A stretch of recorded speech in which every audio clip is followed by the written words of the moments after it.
మన ప్రభు అయినటువంటి దేవునికి సమస్తమైన ఘనత, మహిమ, ప్రభావములు కలుగును గాక. ఆయన శ్రేష్టమైనటువంటి నామమున మీ అందరికీ కూడా శుభాలు తెలియజేస్తూ ఉంటున్నాను. ఈరోజు మన వాక్యం నిమిత్తం ఒక అంశాన్ని ఎన్నుకోవడం జరిగింది. అంశము రక్షణ కొరకైన ప్రత్యక్షత. రక్షణ కొరకైన ప్రత్యక్షత. ఈ అంశాన్ని మనం ధ్యానం చేయకముందు చిన్న ప్రార్థన చేసుకుందాం. ప్రేమ కలిగిన మా దేవా, నీకు వందనాలు, స్తోత్రాలు చెల్లిస్తూ ఉంటున్నాం. పరిశుద్ధ దేవా, నీ వాక్యాన్ని ధ్యానం చేస్తున్నందుకు మీ సహాయాన్ని అందించండి. మీరే మాతో మాట్లాడి గ్రహించగలిగే హృదయాన్ని మాకు అనుగ్రహించి మహిమ పొందమని యేసు నామమున ప్రార్థించి వేడుకున్నాము తండ్రి. ఆమేన్. మన ప్రభువును రక్షకుడైన దేవునికి సమస్తమైన ఘనత, మహిమ, ప్రభావం కలుగును గాక. మీ అందరికీ కూడా ఆయన యొక్క నామమున శుభాలు తెలియజేస్తున్నాను. మరి మీకోసం మేము మానవుడు ప్రార్థన చేస్తున్నాం, మీరు కూడా మా కోసం ప్రార్థన చేస్తున్నారని విశ్వసిస్తూ ఉంటున్నాము. ఈరోజు మనం ధ్యానం చేయాలనుకునే అంశము రక్షణ కొరకైన ప్రత్యక్షత. అంటే the revolution for salvation. The revolution for salvation. ఇందులో ఈ భాగంలో రెండు పదాలను మనం చూస్తాం. ఏంటంటే రక్షణ, అలాగనే ప్రత్యక్షత. సో ముందు రక్షణ అంటే ఏంటో మనం తెలుసుకుంటే మంచి. ఇప్పుడు వర్షం కావచ్చు, ఎండ కావచ్చు, చలి కావచ్చు, గాలి కావచ్చు, లేక నీటి ఉపద్రవాలు కావచ్చు, వాటిలన్నిటి నుంచి మనల్ని మనము కాపాడుకోవడానికి ఒక రక్షణ వలయాన్ని మనం ఏర్పాటు చేసుకుంటాం. అంటే ఒక గృహాన్ని మనం ఏదైనా కానీ ఏర్పాటు చేసుకుంటాం. దాన్ని మనం ఒక షెల్టర్గా అంటాం. ఎవరికైనా ఒక ప్రాంతాలలో ఏదైనా వరదలు వచ్చినాయనుకోండి, మరి వరదల్లో చిక్కుకున్నటువంటి వారందరినీ క్షేమంగా తీసుకుని వెళ్ళి ఒక పునరావాసం అనేటువంటి దాన్ని, అంటే ఒకటి ఏర్పాటు చేసి ఒక ఆశ్రయంగా వాళ్ళని అక్కడ ఉంచి వాళ్ళకి కావాల్సిన సదుపాయాలు చేస్తూ ఉంటారు. సో అదేవిధంగా మానవుడు పాపము నుండి, శాపము నుండి కాపాడబడటానికి ఒక దుర్గము లేకుంటే ఒక ఆశ్రయము అవసరమై ఉంటుంది. ఆ అవసరమైనటువంటి దాన్ని మనం ఏమంటే రక్షణ అని అంటాం. మరి రక్షణ ఎవరిది అని ఆలోచన చేస్తే ఇంకొక ప్రశ్న కూడా వస్తుంది. ఏంటి అంటే, ఎవరు మనల్ని రక్షించగలరు? రక్షణ ఎవరిది, రక్షణ ఎవరిది అనేది కాకుండా రక్షణ ఎవరి వలన మనం కలుగుతుంది, ఎవరు రక్షించగలరు అనే ప్రశ్నలు మన హృదయంలో ఉత్పన్నమవుతూ ఉంటాయి. దానికి దేవుని వాక్యం సెలవిస్తుంది.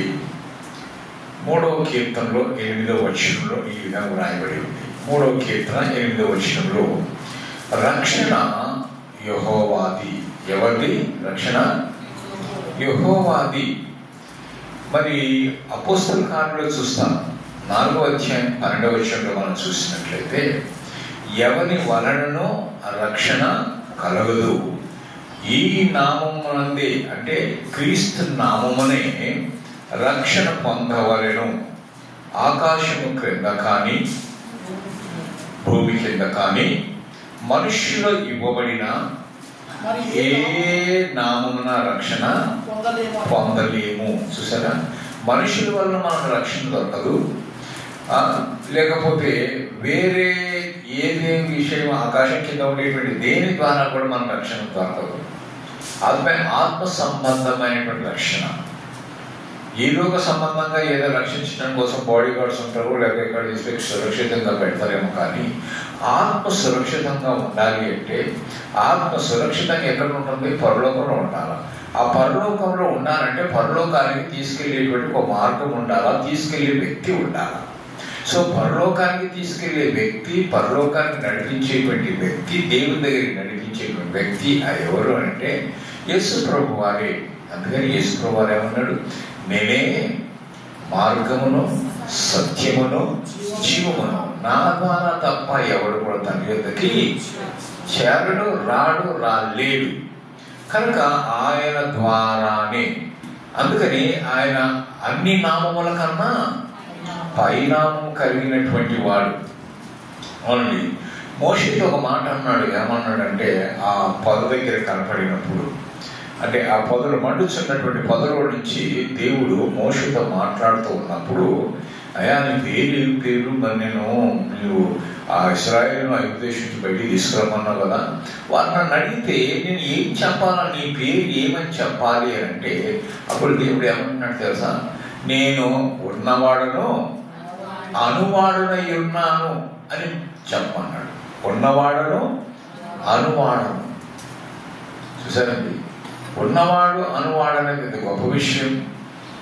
మరి పూర్వకాలంలో దేవుడు ఏ విధంగా మాట్లాడేవాడంటే, హెబ్రీయులకు రాసిన పత్రికలో 1వ అధ్యాయము 1-2 వచనాలు మనం గమనించి చూసినట్లయితే, పూర్వకాలమందు నానా విధములుగా ఎవరి ద్వారా మాట్లాడుతున్నారు? ప్రవక్తల ద్వారా మన పితరులతో మాట్లాడినటువంటి దేవుడు ఈ రోజులలో, ఈ దినములలో ఎవరు ద్వారా మాట్లాడతారు? కుమారుని ద్వారా మనతో మాట్లాడు. ఎవరా కుమారుడు? యేసు ప్రభువారు. కనుక యేసు ప్రభువారి ద్వారా మనతో మాట్లాడుతున్నాడు. కనుక యేసు ప్రభువారి మనకు రక్షణ ఇచ్చేటువంటి వాడు. ఆయన పొందిన జబ్బల చేత మనకి కలుగుతుంది స్వస్థత. ఆయన రక్తములో కడగబడినటువంటి వారు రక్షించబడతారు. ఆయన రక్తములో కడగబడినటువంటి వారు మరణములో నుంచి జీవములోనికి దాటి ఉన్నారు. ఎవరైతే మరణంలో నుంచి జీవము దాటించబడినారో వారు రక్షణ పొందినటువంటి వారు. అంటే పాపము నుంచి, శాపము నుంచి, నరకము నుంచి, మరణ వేదల నుంచి ఆయన మనల్ని విడిపించి కాపాడినాడు. కాబట్టి రక్షణ. కనుక రక్షణ ఇచ్చేవాడు ఎవరు? యేసుక్రీస్తు. కనుక రక్షణ యెహోవాది అంటే ఆయనది అని మీకు జ్ఞాపకం చేస్తూ ఉన్నాను. రెండవ పదం ఏంటి అంటే ప్రత్యక్షత. ప్రత్యక్షత అంటే ప్రకటన. అంటే బయట బాహ్యంగా ఏంటి? ప్రకటించటం, అనౌన్స్మెంట్ చేయటం అన్నమాట. అంటే ఈ నామము అన్ని నామముల కన్నా పైన. యేసు నామం, మన పాట పాడుతుంది కదా, యేసు నామములో స్వస్థత ఉంది, యేసు నామములో శక్తి ఉంది, యేసు నామములో జీవము ఉంది. ఎందుకు? యేసు నామములో దయ్యాలు పోతాయి, యేసు నామములో స్వస్థత జరుగుతాయి, యేసు నామములో విడుదల కలుగుద్ది. అంటే ఆయన అంత పవర్ ఉంది. ఆయన ఏమన్నాడు? భూమి మీదను ఆకాశము అన్నిటి మీద నాకు సర్వ అధికారం, మొత్త అధికారం అనలే, సర్వాధికారం నాకు ఇవ్వబడింది అని యేసు ప్రభు వారు మరణించి తిరిగి లేచి ఆరోహణమైపోతూ ఉన్నప్పుడు శిష్యులతో పలికాడు. కానీ ప్రియమైన దేవుని బిడ్డలారా, ఆయన సర్వాధికారం కలిగినటువంటి వాడు, ఆయన జీవాధిపతి అయినటువంటి వాడు, మన పాపము నుండి రక్షించుటకు వచ్చినటువంటి రక్షకుడు. ఎలా వచ్చాడు? ఎప్పుడు వచ్చాడు అని అంటే, గలతీయులకు రాసిన పత్రిక 4వ అధ్యాయం 4వ వచనం అంటాడు. ఏమంటే, కాలము పరిపూర్ణమైనప్పుడు దేవుడు తన కుమారుని పంపారు. కాలం పరిపూర్ణమైన దేవుడు ఒక సమయాన్ని కేటాయించాడు. ఆ కేటాయించిన సమయము పూర్తి అయినప్పుడు ఆయన ప్రణాళిక ప్రకారము తన ప్రియ కుమారుని మన కోసం త్యాగం చేయటం కోసం, మన పాప భారం మోసుకుని కోసము, మన పాపముల నిమిత్తం ఆయన శిక్ష అనుభవించడం కోసము, మన పాపముల నిమిత్తము ఆయన రక్తం కాచుట కోసము, మన పాపముల నిమిత్తము ఆయన ప్రాణమును త్యాగం చేయటం కోసము ఆయన ఈ లోకానికి పంపించాడు. కనుక అది ప్రత్యక్షత. అంతేకాకుండా మరి యోహాను రాసినటువంటి మొదటి పత్రిక 3వ అధ్యాయము 5వ వచనం ఏమంటున్నంటే, పాపములు తీసివేయుటకు ఆయన ప్రత్యక్షమాయను. ఏం తీసివేయటానికి? పాపములు తీసివేయుటకు. అంటే పాపము, మానవులందరూ కూడా పాపం చేసినటువంటి వారు. దేవుడు మాకేం తెలిసింది? ఏ భేదమును లేదు, అందరూ పాపం చేసి దేవుడు అనుగ్రహించు మహిమను పొందలేకపోతున్నారు. కనుక ఆ పాపమును తీసివేయుటకు ఆయన ప్రత్యక్షమైనాడని దేవుని వాక్యం సెలవిస్తుంది. అలాగా ప్రత్యక్షమైనటువంటి యేసుక్రీస్తు మన పాపములు, మన దోషములు, మన అతిక్రమల నిమిత్తము ఆయన మత్తబడిన వాడు, గాయపరచబడినటువంటి వాడు, నడగొట్టబడినటువంటి వాడుగా, అన్యాయం తీర్పు పొందినటువంటి వాడుగా, సజీవులుండే భూమిలో కొట్టివేయబడినటువంటి వాడుగా మరణమై భక్తిహీనులతో ఆయనకి ఏం కలిగింది? సమాధి చేయబడి లేఖనములు నెరవేరినట్లుగా మన పాపముల నిమిత్తము ఆయన మరణించి సమాధి చేయబడి 3వ దినమున మృత్యుంజయుడై లేచి పాపముల విషయములో శుద్ధీకరణ తానే చేసి దేవదూతల కంటే ఎంతో శ్రేష్టమైనటువంటి నామము పొంది వారి కంటే అంత శ్రేష్ఠుడై ఉండి ఉన్నత లోకమందు మహామహుడగు దేవుని యొక్క కుడి పార్శ్వమున ఆసీనుడై ఉండి మన పక్షాన ఆయన ఏం చేస్తున్నాడు? విజ్ఞాపన చేస్తున్నాడు. ప్రియమైన దేవుని బిడ్డలారా, ఆయన సశరీరుడుగా ప్రత్యక్షమయ్యాడు. అంటే మనం శరీరము కలిగిన వారంగా ఉన్నాం కనుక యేసు ప్రభు వారు కూడా మానవ శరీరమును ధరించుకొని ఈ లోకములో జన్మించాడు. రక్షకుడుగా ఆయన ప్రకటించబడ్డాడు. కనుక ప్రియమైన దేవుని బిడ్డలారా, ఇది 2వ ప్రత్యక్షత అని మనం అనవచ్చు. కనుక మరి తెస్సలోనికైకి రాసినటువంటి 2వ పత్రిక, మరి 2వసారి ఆయన ప్రత్యక్షం కాబోతూ ఉంటున్నాడు. ఆయన అదే 2వ ప్రత్యక్షత. తెస్సలోనికైకి రాసిన పత్రికలో 2వ పత్రిక 1వ అధ్యాయం 6 నుంచి 10 వచనాలు మనం చూస్తే, దేవుని ఎరగని వారికి మన ప్రభు యేసుక్రీస్తు సువార్తకు లోబడని వారిని ప్రతిదండన చేయుటకు ప్రభు అయిన యేసు తన ప్రభావము కనపరచుచు దూతలతో కూడా ఎక్కడ ప్రత్యక్షమవుతాడు? అగ్ని జ్వాలల్లో ప్రత్యక్షమవుతాడు. ఆ అగ్ని జ్వాలలో ప్రత్యక్షం ఏమంటే తీర్పు దినము మనం అందరము కూడా, ప్రతి ఒక్కరము కూడా లెక్క అప్పచెప్పాలి. కానీ అది మనం జ్ఞాపకం ఉంచుకోవాలి. మనము చేసేటువంటిది ప్రతి దాని విషయంలో. అందుకని అపోస్తలుడైన పౌలు కొరింథీ సంఘానికి రాస్తూ 2వ పత్రికలో 5వ అధ్యాయము 10వ వచనం ఏమంటాడు అంటే, తాను జరిగించిన క్రియల చొప్పున అవి మంచివైనను సరే చెడ్డవైనను సరే ఈ దేహముతో జరిగించిన వాటి ఫలమును ప్రతివాడు పొందినట్లు మనమందరము క్రీస్తు న్యాయపీఠము ఎదుట ప్రత్యక్షము కావాలయును. చూసారా?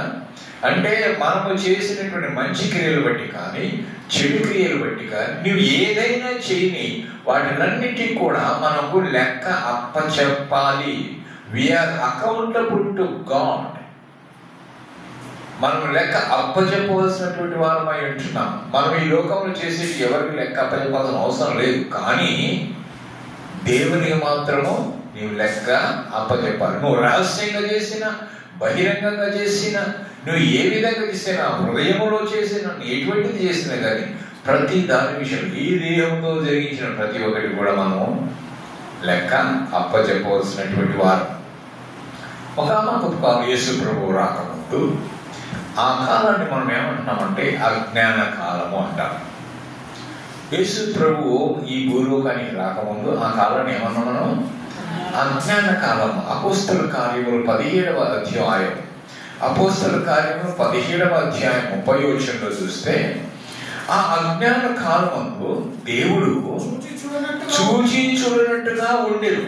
ఎప్పుడైతే చూసారు, బాగా నచ్చండి, అప్పుడు చూసి చూడనట్టుగా ఏదో పోతే పోన్లే అన్నట్టుగా ఉన్నాడు. కానీ ఇప్పుడైతే అందరూ ఒకరు కాదు, అందరూ మారు మనసు పొందవాలని మనుషులకు ఆజ్ఞాపిస్తూ ఉన్నాడు. కానీ ఆజ్ఞను మానవుడు లెక్క పెట్టడం లేదు. ఆజ్ఞను మానవుడు నిర్లక్ష్యం చేస్తున్నాడు. ఆ ఆజ్ఞను మానవుడు పెడచెవిని పెడుతూ ఉంటున్నాడు. ఆ ఆజ్ఞకు మానవుడు లోబడటం లేదు. కనుకని శిక్షకు వాడు అర్హుడై ఉంటున్నాడు. ఆ శిక్షను తప్పించుకోవాలి అంటే నువ్వు రక్షణ పొందాలి. నువ్వు రక్షణ పొందాలి అంటే మారు మనసు పొందాలి. నువ్వు మారు మనసు పొందాలంటే నీ జీవితాన్ని మార్చుకోవాలి. నీ జీవితాన్ని మార్చగలిగినటువంటి వాడు యేసు ప్రభు వారు ఒక్కడు మాత్రమే నేను జ్ఞాపకం చేస్తున్నాను.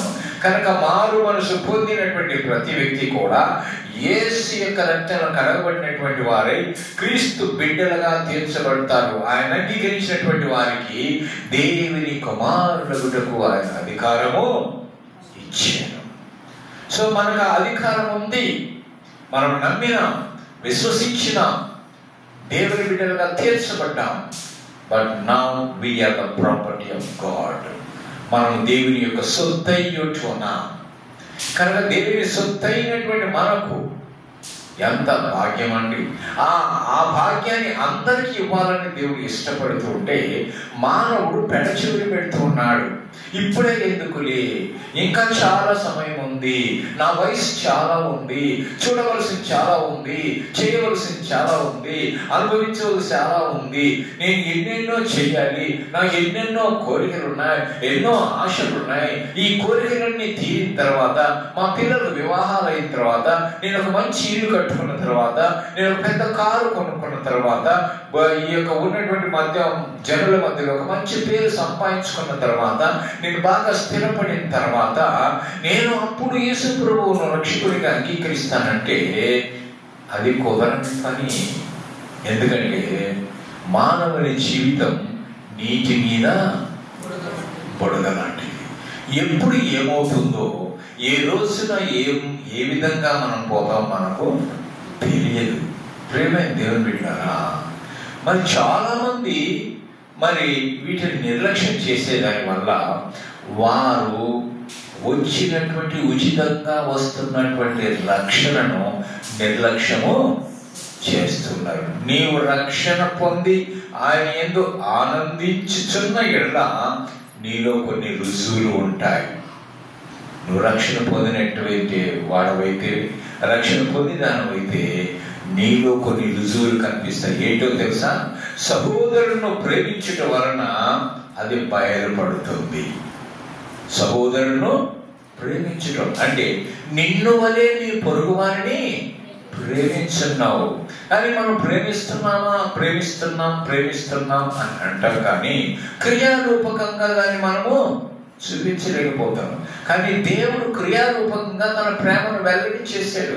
ఎలా వెల్లడి చేశాడు? పరలోకం వదిలిపెట్టాడు, తండ్రిని వదిలిపెట్టాడు, సింహాసనాన్ని వదిలిపెట్టాడు, దూతను వదిలిపెట్టాడు, ఆ ఘనతను వదిలిపెట్టాడు, ఆ మహిమను వదిలిపెట్టాడు. దరిద్రుడు, నీచుడు, పనిమన్నటువంటి, ఎన్నికలేని శక్తిహీనుడు, భక్తిహీనుడై నశించి నరకానికి పోతున్నటువంటి వాడిని వెదకి రక్షించడానికి సమస్తాన్ని వదిలిపెట్టి సశరీరుడుగా మనలాగా రక్తమాంసంలో పాలివాడై శిలువ మరణము పొందినంతగా తగ్గించుకొని ఆయన ఈ లోకానికి వచ్చాడు అంటే ఆయన మనల్ని ప్రేమిస్తున్నాడా లేదా? ఆయన ఈ లోకానికి వచ్చి ఏం చేశాడు? నేను వచ్చాను సరిపోయింది అనలేదు.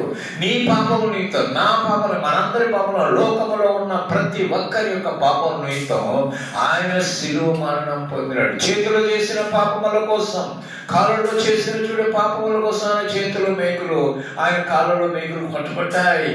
ఆయన నడిచి అందరికి సువార్త బోధిస్తే అంతకాదు మేకులు కొట్టాలి. ఆయన ముట్టి స్వస్థపరిచినంతగా ఆయన చేతుల్లో మేకులు కొట్టాలి. ఆయన మాట్లాడి స్వస్థపరిచిన దానికి ఆయన ముఖం మీద ఉమ్మ వేయాలి. ఆయన మంచి తలంపులు కలిగి ఉండి నిన్ను రక్షించాలనుకున్న దానికోసం ఆయన తల మీద ఉళ్ళ కిరీటం పెట్టాలి. ఆయనను అటువంటి గొప్ప ప్రేమ చూపించినటువంటి వాడికి పక్క బల్లి పోడ్చుకొచ్చేది. ఆ స్థానం నీది, నాది కదా. నీవు నేను అనుభవించాలి కదా. నీకు బదులుగా, నీకు మారుగా నీ స్థలములో ఆ శిలువలో ఆకాశానికి భూమికి మధ్యన 3 మేకులతో శిలువ మీద వేలాడబడి రక్తము, ఆఖరి రక్తము ఒట్టు వరకు కార్చినాడే, అది అసలు ప్రేమ. నీ తల్లి ఎంతవరకు ప్రేమిస్తుంది అంటే నీకు భోజనం పెట్టే వరకు, నీకు బాగా ఈ దెబ్బలు కాపాడి భద్రపరిచే వరకు కొంతకాలం వరకే ప్రేమించగలదు. నీవు తిరుగుబాటు చేసినట్టే ఏమంటది? అరే నువ్వు నా కడుపును పుట్టినా పుట్టకపోయినా బాగుండేదిరా, అనవసరంగా నువ్వు పుట్టి నాకు అవమానం చేస్తున్నావు, లేక నాకు కీడు చేస్తున్నావు, నాకు నష్టం చేస్తున్నావు, నాకు బాధ కలిగిస్తున్నావు అని చెప్పేసి వాడిని విసర్జిస్తుంది. కానీ దేవుడి మాత్రం విసర్జించడం లేదు. ఎంత ఘోర పాపినైనా ఆయన క్షమిస్తున్నాడు. పాపంగా తిరిగి రెండని పిలుస్తున్నాడు. మారు మనసు పొందండి, వారు మోసుకున్న సమస్త జనులారా నా యొద్దకు రండి, నేను మీకు విశ్రాంతి అనుగ్రహిస్తున్నాను. అంత ప్రేమ కలిగినటువంటి వాడు. మనము తిరుగుబాటు చేసినటువంటి వారమై దేవుని ఎదుట అనేక సార్లు మనము వ్యతిరేకమైన పనులు చేసి ఉంటున్నాం. అందుకోసం దేవుడు ఏం చేస్తున్నాడో తెలుసా? ఏమంటున్నాడు తెలుసా? ఆకాశమా ఆలకించుము, భూమి చించుము, పిల్లలను పెంచి పెద్దవారినిగా చేస్తుంది, లేక గొప్పవారినిగా చేస్తుంది. వారు నా మీద తిరగబడి ఉన్నారు. తిరుగుబాటు స్వభావము ఆది మానవులో నుంచి అది మనకు సంక్రమించింది. చూసారా? కనుక ప్రియమైన దేవుని బిడ్డలారా, మనము ఆ యొక్క పాపము నుంచి, ఆజ్ఞాతిక్రమమే పాపం అంటే చెప్పిన మాటలు వినకపోవడమే పాపం. మారు మనసు పొందండి, జీవితం మార్చుకోండి అన్నాడు, అంతే తప్ప అది ఇంకేం మార్చలేదు కదా. కనుక ప్రియమైన దేవుని బిడ్డలారా, మనం చేయవలసింది ఏంటి అని అంటే, మనల్ని ప్రేమించినటువంటి దేవుని మనము ప్రేమిస్తే మనకు రక్షణ, మన ఆయన స్వభావం మనలో కనపడాలి అంటే మనం ఏం చేయాలి? మనం ఏం చేయాలి? మనము కూడా ప్రేమించేవారుగా ఉండాలి. ప్రేమిస్తున్నామా? అది ఆ క్రియల వల్ల మనకి తెలుస్తుందని మీకు జ్ఞాపకం చేస్తున్నాను. చూడండి, యోహాను సువార్త 13వ అధ్యాయము 35వ వచనం. యోహాను సువార్త 13వ అధ్యాయము 35వ వచనం. మీరు ఒకని ఎడల ఒకడు ప్రేమ గలవారైన ఎడల దీన్ని బట్టి మీరు నా శిష్యులని అందరూ తెలుసుకొందురు. చూసారండి, ఒకని ఎడల ఒకడు ప్రేమ గలవాడైన ఎడల దీన్ని బట్టి వాళ్ళు తెలుసుకుంటారు అని చెప్పేసి అని అంటున్నాడు. కనుక ఇది రెండవ లక్షణం నీలో ఉండాలి. తన ప్రార్థనలకు ప్రత్యుత్తరము కలుగుట వలన అది బయలుపడుతుంది. యోహాను రాసినటువంటి మొదటి పత్రిక 3వ అధ్యాయము 22వ వచనం. మనం ఆయన ఆజ్ఞలను గైకొనచ్చు, ఆయన దృష్టికి ఇష్టమైనవి చేయుచున్నాము కనుక మనమేం అడిగినను అది ఆయన వలన దొరుకును. మనము దేవునికి ఇష్టంగా జీవిస్తే మనము ఏది అడిగినా కానీ ఆయన తప్పకుండా చేస్తాడు. అడుగుని మీకు ఇవ్వబడును. కనుక మనం అడిగేటువంటి వారంగా ఉండాలి, స్వార్థముతో అడిగేటువంటి వారుగా ఉండకూడదు. ఏది అవసరమో అదే అడగాలి.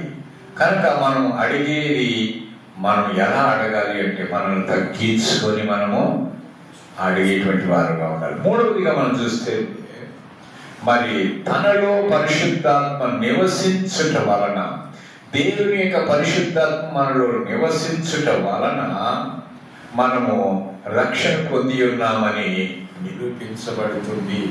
ఆత్మ బలము వలన ఫలించాలి, ఆత్మ ఫలాలు ఫలించాలి. ఫలించాలి, ఆత్మ ఫలాలు ఫలించాలి. ఫలిస్తున్నామా? ఆత్మ ఫలాలు, ఆత్మ ఫలాలు అందరూ బాగా తెలుసు కదా. అందరు కూడా కాండతో వస్తాయి కదా, అన్ని కాండతో వస్తాయి. చూడండి, యోహాను సువార్త 15వ అధ్యాయం 5వ వచనం. యోహాను సువార్త 15వ అధ్యాయము 5వ వచనం. ఎవడు నా యందు నిలిచియుండునో, నేను ఎవరి యందు నిలిచియుండునో వాడు బహుగా ఫలించును. కనుక మనము రక్షణ పొంది ఉన్నాము అంటానికి ఇంకొకటి రుజువు ఏంటి అంటే ఆత్మ ఫలాలు ఫలించటం. అంతేకాకుండా నీతిని బట్టి శ్రమ పడుట వలన అది నిరూపించబడుతుంది. ఫిలిప్పీయులకు రాసినటువంటి పత్రిక 2వ అధ్యాయము 12వ వచనం. ఫిలిప్పీయులకు రాసిన పత్రిక 2వ అధ్యాయం 12వ వచనం. మన యొక్క విశ్వాసమును రక్షణను ఏ విధంగా కాపాడుకోవాలంట? భయముతోనూ వణకుతోనూ మీ సొంత రక్షణను కొనసాగించాలి. భయము ఎందుకు భయము? సాతాను దొంగిలిస్తాడేమో, సాతాను నుంచి నేను మరి నా యొక్క విశ్వాసం పోగొట్టుకుంటానేమో, నేను దేవుడి దగ్గర నుంచి దూరం అయిపోతానేమో, లోకాశలో కలిసిపోతానేమో అని భయపడుతూ సాతానికి దూరంగా, పాపానికి దూరంగా పారిపోయేటువంటి వారంగా మనము ఉండాలి. వాడుకతోనూ మనం సొంత రక్షణను కొనసాగించుకోవాలి. అంతేకాదు ప్రేమైన దేవుని బిడ్డలారా, ఇతరులను మనం ఏం చేయాలంటే క్రీస్తులోకి నడిపించేవారుగా ఉండాలి. నడిపిస్తున్నామా? ఉన్నవారిని ఎల్లగొడుతున్నామా? చాలా మంది నడిపించేది తక్కువ, ఎల్లగొట్టేది ఎక్కువ. ఏదో ఒకటి చెప్పేది, ఆమె వస్తే నేను రాను, ఆయన వస్తే నేను రాను, ఈ పంతాలు పెట్టుకొని ఎవరి మీద మీరు పంతాలు పెట్టుకుంటున్నాము. దేవుడి మీద పంతం ఎందుకు? మందిరం మీద పంతం ఎందుకు? ఆడొచ్చి కనపడినట్టు నేను రాను, ఆ రానేగారు నేను వస్తాను. ఇదే నువ్వు దేవుని ఆరాధించడానికి వచ్చినావా? ఆ వ్యక్తిని చూడటానికి వచ్చావా? ఏమండి? కనుక ఇది చాలా ఘోరం. మనం ఆ విధంగా ఉండకూడదు. కనుక మనము ఇతరులని ప్రోత్సహించి వారిని దేవుని సన్నిధికి నడిపించాలి. నీవు మాత్రమే కాదు రక్షణ పొందవలసింది, నీ తోటి వారు, నీ బంధుమిత్రులు, నీ ఇరుగు పొరుగు వారు అందరూ కూడా ప్రభువులోనికి రావాలి అంటే నీవు శ్రమ పడాలి, వారి కోసం ప్రార్థన చెయ్యాలి. చేస్తున్నావా? మనం ఏం ప్రార్థన చేసాం తెలుసా? మన కోసమే, మన కుటుంబం కోసం, మన పిల్లల కోసం, వీళ్ళ కోసం ఐకాలి ఏ చేస్తుంటాం. కానీ పక్కోడిని రక్షించు ప్రభువా, మా అమ్మని రక్షించు ప్రభువా, నా భర్తను రక్షించు ప్రభువా, నా భార్యను రక్షించు ప్రభువా, నా పిల్లలను రక్షించు ప్రభువా. ఎవరి గురించి మనం చేయము. ఎవరి కోసం చేస్తాం? సొంతగా. సెల్ఫిష్నెస్ కదా. దేవుడు అలాగ చెప్పలేదు కదా. నిన్నువరిని పొరుగు ప్రేమించండి, అందరినీ ప్రేమించి ప్రభువులకి నడిపించాలని కదా. ఏ ఒక్కరు నశించడం దేవునికి ఇష్టమో లేదు. మరి అందుకోసమే కదా యేసు ఈ లోకానికి వచ్చింది, అందరినీ రక్షించాలనే కదా వచ్చింది. మరి అందరినీ రక్షించాల్సి కొందరు ఎందుకు రక్షించిపోతున్నారు అంటే దేవుని మాట వాళ్ళు ఏం చేస్తున్నారు? వెంటలేదు. వారి గుండెలు ఏమైపోయినాయి? హృదయాలు ఏమైపోయినాయి? బండబారిపోయినాయి. బండబారినటువంటి హృదయాలు నీ వాక్యం అనే సుత్తితో పగలగొట్టినప్పుడు అది మొక్కలై సత్యాన్ని తెలుసుకోగలుగుతుంది. దేవుని యొక్క వాక్యము రెండంచులు కలిగిన ఖడ్గము వంటిది. ఆ ఖడ్గములాగా నీ హృదయంలో దూసుకొని పోతుంది. పేతురు వాక్యం చెప్పినప్పుడు ఆ వాక్యము ఆ విన్నటువంటి వారి యొక్క హృదయములో కత్తివలే దూసుకుపోయింది కనుక వారు ఏం చేశారు? పొడవబడినటువంటి వారాయను రాయబడింది. అక్కడ నొచ్చుకునేది అని రాయబడింది కదా. అలాంటప్పుడు వాళ్ళు అయ్యగారా మేము రక్షణ కోరు ఏం చేయాలి? ఒక్క రోజుని 3000 మంది రక్షణ పొందారు. చూశారు. దేవుని వాక్యం అటువంటి బలమైనటువంటిది. ఆ బలమైనటువంటి వాక్యాన్ని స్వీకరించాలి అంటే శ్రద్ధ కలిగి వినాలి. వింటేనే అది మన హృదయంలోనికి అది ప్రవేశిస్తుంది. వినకుండా అంటే మన హృదయంలోనికి ఎట్లా ప్రవేశిస్తుంది? చాలా మంది మందిరాలకు వస్తుంటారు, సభలకు వస్తుంటారు, వస్తారు, పాటలు వింటారు, అందరితో కలిసి చప్పట్లు కొడతారు, కూర్చుంటారు, బాగా అన్ని చూస్తుంటారు. వాక్యానికి మాత్రం వినడానికి వాళ్ళు ఇష్టం. వాళ్ళతో మాట్లాడుకుంటారు, వీళ్ళతో మాట్లాడు, నీ బట్టలెట్టు, నా బట్టలెట్టు, ఎంతకాలం ఏం చేసావు, ఎప్పుడు వచ్చావు, ఇల్లు కనపడలేదు, ఈ వ్యవహారాలు మాట్లాడుతుంటారు కదా. కూర్చొని అక్కడ చెప్పే దైవజనుడు ఎక్కడి నుంచో దూరం నుంచి వచ్చాడు, పాప అంత డబ్బులు ఖర్చు పెట్టుకొని వచ్చాడు, ఇంత డబ్బులు పెట్టి ఇంత పెద్ద అరేంజ్మెంట్ చేసి వాక్యం చెప్పడానికి వస్తే అది వినకుండా నువ్వేం చేస్తున్నావు? ఇల్లు పొరుగు వారితో మాట్లాడుకోవటానికి వచ్చావా? నీ హృదయాన్ని ఆ కొద్దిసేపు నువ్వు కేంద్రీకృతం చేయలేవా? ఆ కొద్దిసేపు దేవుని యొక్క వాక్యాన్ని వినడానికి నీ మనసును సిద్ధపరచుకోలేవా? ఆ కొద్దిసేపులోనే నీ జీవితంతో మారిపోతుంది కదా. ఆ కొద్దిసేపులోనే నీలో ఉన్నటువంటి లోపాలను బయటకు వచ్చేస్తాయి కదా. ఆ కొద్దిసేపే నీ జీవితాన్ని మార్చేస్తుంది. నిజంగా నేను వినేవారుగా ఉన్నాను కనుక దేవుని వాక్యం విత్తబడుతూ ఉంటున్నప్పుడు అది శ్రద్ధగా ఆలకించాలి. ఆలకించి రక్షణ పొందినటువంటి నేనే కాదు, నా తోటోడు కూడా రక్షణ పొందాలి. కనుక వారిని కూడా ప్రభువులోకి నడిపించాలి. ప్రియమైన దేవుని బిడ్డలారా, మరి అందుకోసం చూస్తాం చూడండి. అపోస్తలుల కార్యములు 16వ అధ్యాయము 6 నుంచి 10 వచనాలు మనం గమనం చూసినట్లయితే చదవాల్సిన అవసరం లేదు. ఆసియాలో వాక్యము చెప్పకూడదని పరిశుద్ధాత్మ పౌలు తోటి వారిని ఆటంకపరిచిన వారు త్రోయ అను ప్రాంతమునకు వారు ఏం చేశారు, వచ్చారట.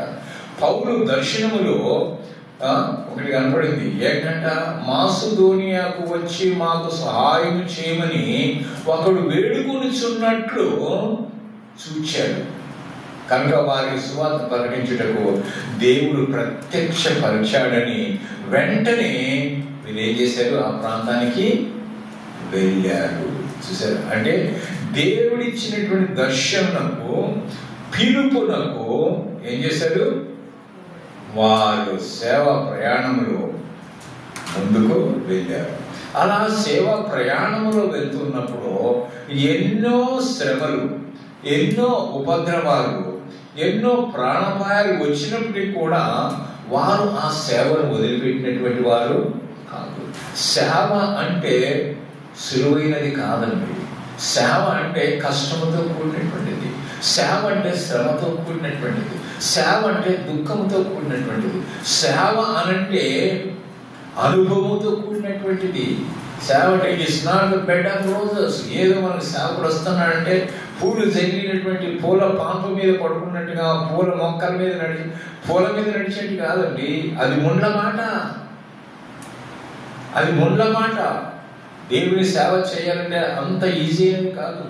సంఘములో రకరకాల చేతికి 5,000 ఉన్నట్టుగా సంఘంలో ఉన్నటువంటి రకరకాలైనటువంటి జనాలు ఉంటారు. రకరకాలైనటువంటి మనస్తత్వాలు కలిగినటువంటి వారు. ఒకరు ఒకటంటారు, ఒకరు మెచ్చుకుంటారు, ఒకరు కించపరుస్తుంటారు, ఒకరు దూషిస్తుంటారు. అన్నిటి కూడా సేవకుడు ఏం చేయాలి, ఓర్చుకోవాలి. ఓర్పు ఉంటేనే అందరికి కూడా నవ్వుతూ సమాధానం చెప్పాలి. అక్కడ కోపగించుకున్నా, వేరే వారిని నేను సంతోషపెట్టినా, నేను దుఃఖపెట్టినా కానీ అందరితో ఒకటే విధంగా, నువ్వు నన్ను దుఃఖపరిచావు కాబట్టి, నీవు నన్ను కించపరిచావు కాబట్టి నేను నా మనసును పెట్టుకొని వాక్యం ద్వారా నీకే సూటిగా మాట్లాడు. అది కాదు ప్రసంగం. కొంతమంది అట్లా చేస్తారు కదా, ఒకరిని టార్గెట్ పెట్టుకుంటారు, ఒకరిని దృష్టిలో పెట్టుకొని కాదు ప్రసంగం చేస్తుంది. అందరినీ దృష్టిలో పెట్టుకోవాలి. అందరికీ దేవుడు కదా. అక్కడ ఏం రాయబడింది, యేసుక్రీస్తు అందరికీ ప్రభు. కానీ అందరికీ బోధిస్తున్నాం కానీ ఒక్కడికి కాదు. నీ ప్రసంగం అంత ఒకరికి వస్తున్నా, నేను ఎవరు బాధపరిచారనో, నేను ఎవరు కించపరిచారనో, నీకేదో నష్టం కలిగించారనో వాటిని మనసులు పెట్టుకొని వాక్యాలన్నీ తీసి వాడిని గుర్చుకునేటట్టు కాదు వాక్యం చెప్పాల్సింది. అందరికీ అనుకూలమైనటువంటి మెప్పించేటువంటిది కాదు. కానుకలిసిన వాళ్ళు గొప్ప గొప్ప గొప్ప అని మెచ్చుకోవటం కాదు కావాల్సింది. వాళ్ళు చేసేటువంటి పరిచర్యను మెచ్చుకోవాలి దేవుడు. నువ్వు ఇచ్చే డబ్బుల గురించి దేవుడు ఆశపడ్డు. నువ్వు ఎంతవరకు భయభక్తులు కలిగి ఉన్నావో దాని గురించి ఆలోచన చేస్తాడు. నీ హృదయాన్ని చూస్తాడు ఆయన.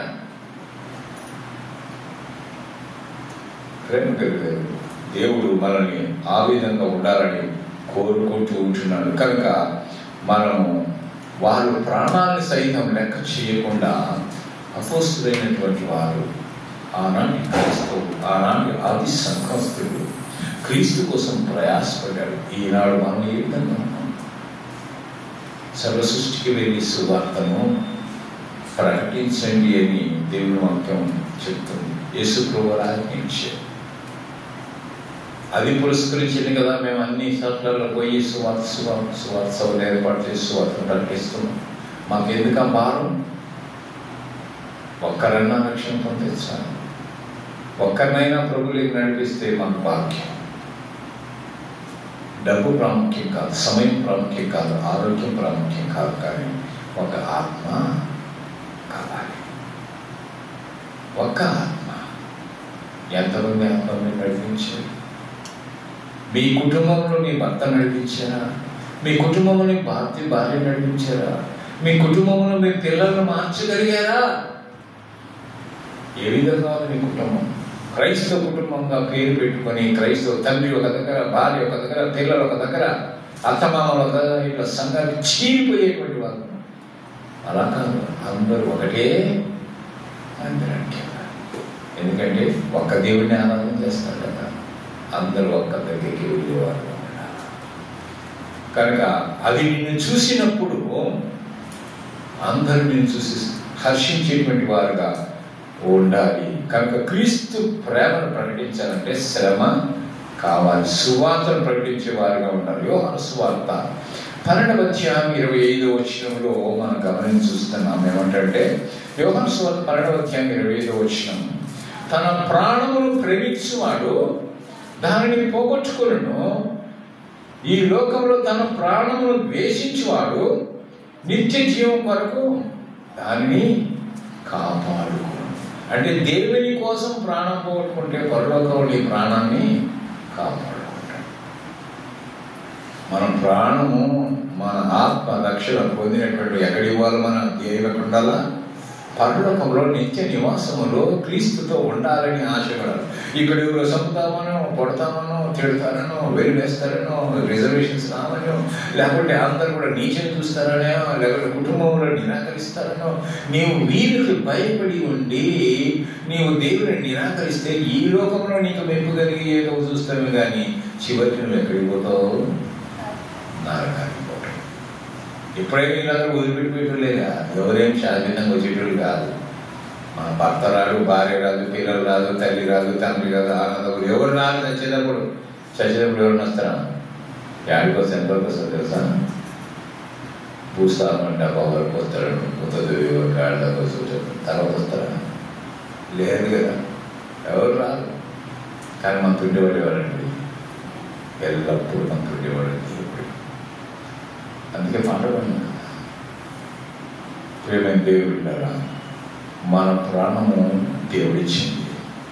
దేవుడిచ్చిన ప్రాణం దేవునికి అంకితం చేయాలి.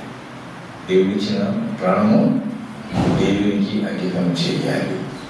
కనుక త్యాగభరితమైనటువంటి జీవితం మనం కలిగి ఉండాలి. దేవుడు జ్ఞాపకం చేస్తున్నాడు. మరి కనీసం మీ ప్రక్క వారికైనా రక్షణ సువార్తను ఎప్పుడైనా చెప్పారా? ఎంతమంది కూర్చుంటారు, మాట్లాడుకుంటుంటారు. ఆ కుటుంబ విషయాలు, ఈ కుటుంబ విషయాలు, రాజకీయ విషయాలు, అవి ఇవి ఏదేదో మాట్లాడటం. కానీ యేసు ప్రభువుకి వచ్చి అమ్మా ఎప్పుడు మీరు రక్షణ పొందారు? మనసు పొందారా? ఎంతకాలం మీద రక్షణ పొంది బయలుదేరుతున్నారా, ప్రార్థన చేస్తున్నారా అని ఎప్పుడైనా ఎవరినైనా మన మాటలు హెచ్చరిక చేశారా? లేదు అన్నారన్నమాట. అప్పుడు మనకు అవకాశం ఉంటుంది చెప్పడానికి, దేవుడి సువార్త ప్రకటించడానికి అవకాశం. కానీ మనం చెప్పడం లేదన్నమాట. అంటే మనకి ఇచ్చిన అవకాశం మనం ఏం చేస్తున్నాం? దుర్వినియోగం చేసుకుంటున్నాం. కనుక మనం కొన్నిసార్లు దేవుడు అవకాశం ఇచ్చినప్పుడు వాటిని మనం సద్వినియోగపరచుకోవాలి. త్యాగభరితమైనటువంటి జీవితం మనం కలిగి ఉండాలి. అసలు మీరు ఎంతమంది రక్షణ అనుభవం కలిగి ఉన్నారో నాకు తెలియదు. అందరు రక్షణ అనుభవం కలిగి ఉన్నారా? రక్షణ అనుభవం కలిగినటువంటి వాడు క్రీస్తువులో ఆనందించేవాడుగా ఉంటాడు. కనుక అటువంటి ఆనందాన్ని కలిగి ఉండాలి. ఉన్నావా లేదు ఆలోచించే. క్రైస్తవుని చెప్పుకొని గుడికి వచ్చినంత మాత్రం చేత ఆ అనుభవం రాదు. నువ్వు ప్రభువుని నమ్ముకొని ప్రభువుని హృదయంలో చేసుకుంటే ఆ అనుభవంలోకి నీవు వస్తావు. ఒకవేళ నీవు ఇంకా రక్షణ పొందలేకపోతే దేవుడు ఒక అవకాశం, ఇప్పుడే ఇదే అనుకూలమైన సమయం. దేనికి? మారు మనస్సు పొందటానికి, మనస్సును మార్చుకోవటానికి, జీవితాన్ని మార్చుకోవటానికి. బట్టలు మార్చుకోవడం కాదు, మనస్సును మార్చుకోవటానికి. అందుకని మనం చూస్తున్నాం. చూడండి, రోమీయులకు రాసిన పత్రిక 13వ అధ్యాయం 11వ వచనం. రోమీయులకు రాసిన పత్రిక 13వ అధ్యాయం 11వ వచనం. ఇప్పుడు రక్షణ మనకు మరీ సమీపముగా ఉన్నది. రక్షణ ఎక్కడో లేదు. ఎక్కడ ఉంది? సమీపముగా ఉన్నది. కొరింథీయులకు రాసిన 2వ పత్రిక 6వ అధ్యాయం 2వ వచనం అక్కడ ఏమన్నాడు తెలుసా? ఇదిగో ఇప్పుడే మిక్కిలి అనుకూల సమయము, ఇదిగో ఇదే రక్షణ దినం. ఈ రక్షణ దినాన్ని, ఇంత గొప్ప రక్షణ దినం నిర్లక్ష్యం చేస్తే దేవుని ఉగ్రత నుంచి మనము తప్పించుకోలేము. హెబ్రీయులకు రాసిన పత్రిక 2వ అధ్యాయం 3వ వచనం. హెబ్రీయులకు రాసిన పత్రిక 2వ అధ్యాయం 3వ వచనం. ఇంత గొప్ప రక్షణను మనం నిర్లక్ష్యం చేసిన ఎలాగో తప్పించుకుందామో. మనం తప్పించుకోలేదు దేవుని ఉగ్రత నుంచి. మనం నిర్లక్ష్యం చేస్తే మనం తప్పించుకునే అవకాశమే లేదు. శిక్షకు పాత్రలము, తప్పకుండా శిక్ష పొందాల్సిందే. ఆ శిక్షను తప్పించుకోవాలంటే దేవుడిచ్చినటువంటి సమయాన్ని సద్వినియోగం చేసుకొని మన జీవితాన్ని మార్చుకొని, యేసయ్యా నా హృదయంలోకి రండి, నీవంటే నాకు చాలా ఇష్టం, నా కోసం ప్రాణం పెట్టాను. You should say, lord Jesus I love you, నేను ప్రేమిస్తున్న యేసయ్యా చెప్పగలగాలి. మనం అందరినీ ప్రేమిస్తాం, కానీ ఎప్పుడైనా యేసయ్య నుంచి యేసయ్యా నేను నిన్ను ప్రేమిస్తున్నా అనగలగలవా, అంటున్నావా అనేటువంటి స్థితికి రావాలి. ప్రభా నేను ఎవరిని ప్రేమిస్తాను? నీకన్నా ఎక్కువగా నేను ఎవరిని ప్రేమించాను. ఐ లవ్ యూ, నేను నిన్ను ప్రేమిస్తాను. ఎందుకంటే నా కోసం ప్రాణం పెట్టినవాడు నీవే కదయ్యా. సమస్తం వదిలిపెట్టించింది నా కోసమే కదయ్యా. కాబట్టి నేను నిన్ను ప్రేమిస్తున్నాను. కనుక ప్రియమైన దేవుని బిడ్డలారా, క్రీస్తు వారు ఏ విధంగా తిరిగి ప్రత్యక్షం అవుతూ ఉంటున్నారో, ఆ ప్రత్యక్షత సమయంలో తీర్పునకు లోను కాకుండా, శిక్షకు లోను కాకుండా ఉండాలి అంటే దేవుడు మనకి ఇచ్చినటువంటి ప్రత్యక్షతను మనం గ్రహించి, మనకిచ్చినటువంటి సమయాన్ని గుర్తించి మనం ఏం చేయాలా?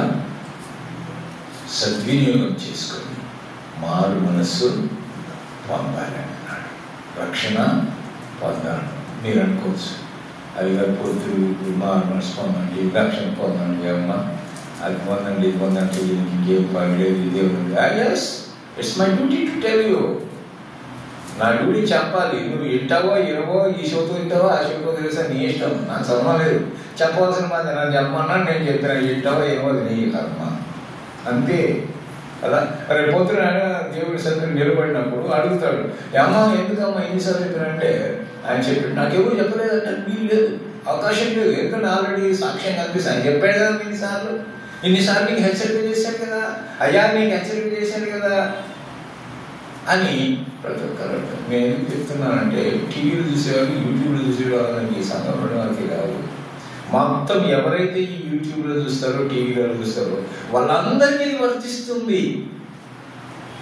నేను అనుకోబాకండి, నాకు సంఘంలో మమ్మల్ని గురించి చెప్తున్నాను, నేను అందరూ చెప్తున్నా, చూసేవారందరికీ కూడా పబ్లిక్ చెప్తున్నా. రక్షణ దినము అనేది చాలా విలువైనది. రక్షణ పొందితే పరలోకం, రక్షణ పొందకపోతే నీ ఇష్టం, నీ చేతిలో.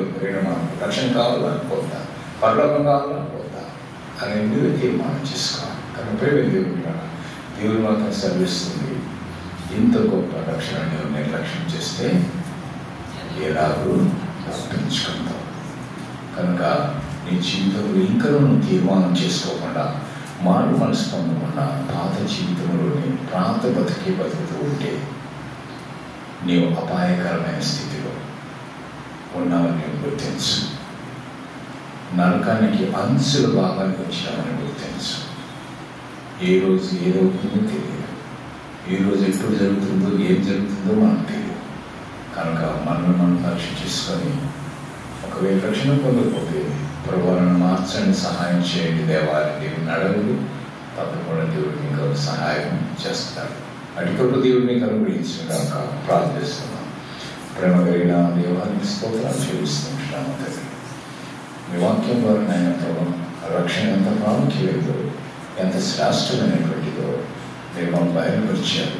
మరి ఆ రక్షణ నాయన ప్రభు మేము పొందుకోవడానికి ఆయన తండ్రి విన్నటువంటి వారందరి హృదయాలు ఎవరైతే ఇంకనూ రక్షణ పొందినటువంటి వారు ఉన్నారో హృదయాలుగా మార్చండి. రక్షణ పొందినటువంటి వారు జీవింపబడి ఆయన ముందుకు సాగడానికి కూడా చూపించుకొని వేడుకున్నాము. మీకే సమస్తమైన ఘనతకు మహిమ ప్రభావాలు ఆరోపిస్తూ యేసు నామమున ప్రార్థించి వేడుకున్నాము తండ్రి. ఆమేన్.